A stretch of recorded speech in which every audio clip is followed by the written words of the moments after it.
Сәлем достар, бүгін біз сіздермен дәмді және пайдалы пеште пісірілген балық пен көкөністер дайындаймыз. Бұл тағамды пісіру өте жеңіл әрі аз уақытты талап етеді. Бізге керегі балық, көкөністер, лимон және қызанақ. Мен балықты бөліктерге бөліп осылай дайындап қойдым. Менде судак балығы, ал көкөністер өзіңіздің қалауыңыз бойынша мен асқабақ, тәтті болгар бұрышы, сәбіз және картоп қостым. Оларды да осылай 4 бөліктерге бөліп дайындап қойдым. Лимон мен қызанақты да дөңгелектеп қосамыз. Енді ең бірінші балықтың дәміне қарай тұзымызды қосамыз. Мен барлығын көз мөлшерде қостым. Содан кейін балығымызға дәм беруге аз мөлшерде қара бұрыш қосамыз. Және де балыққа арнайы арналған өзінің дәмдеуі үшін қосып жіберсеңіз, ол да бір жақсы дәм береді. Осыларды қосып алғаннан кейін жақсылап тұрып балығымызды араластырып алатын боламыз.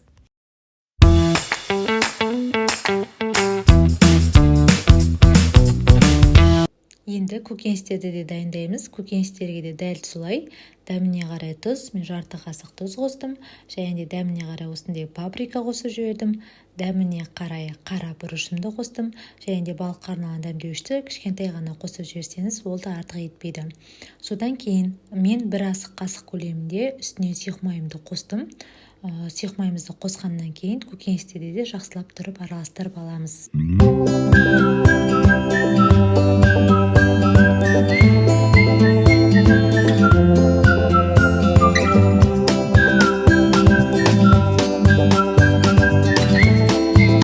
Балығымызға да бір асық қасық көлемінде сұйық майымызды қосып, балықты да жақсылап араластырып қоямыз.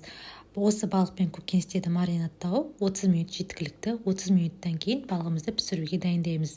Ең бірінші фольгаларды осылай 4 бұрышты етіп бөліктерге бөліп аламыз. Айта кетейін, менде 4 порция дайындадым.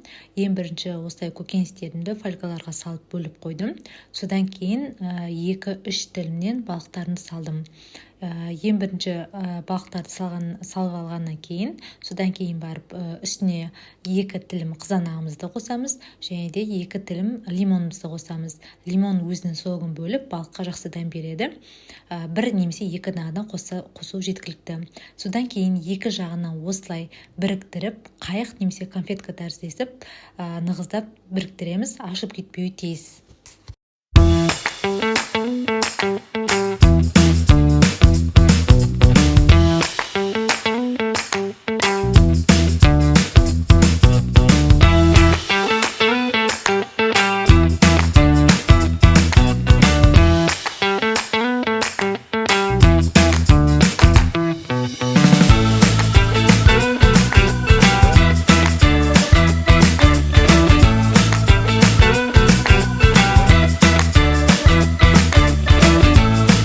Енді қызып тұрған пешімізге 180 градуста шамамен 40-45 минут шамасында пісіріп алатын боламыз. Ең бірінші сәбізі піссе, барлығы жұмсақ болып пісетін болады. Видеода көріп тұрғандарыңыздай сәбізі де балығы да барлығы былқып бөлініп тұр. Сіздерге ас болсын. Егер видео ұнаса, лайк басып, арнаға жазылуды ұмытпаңыз.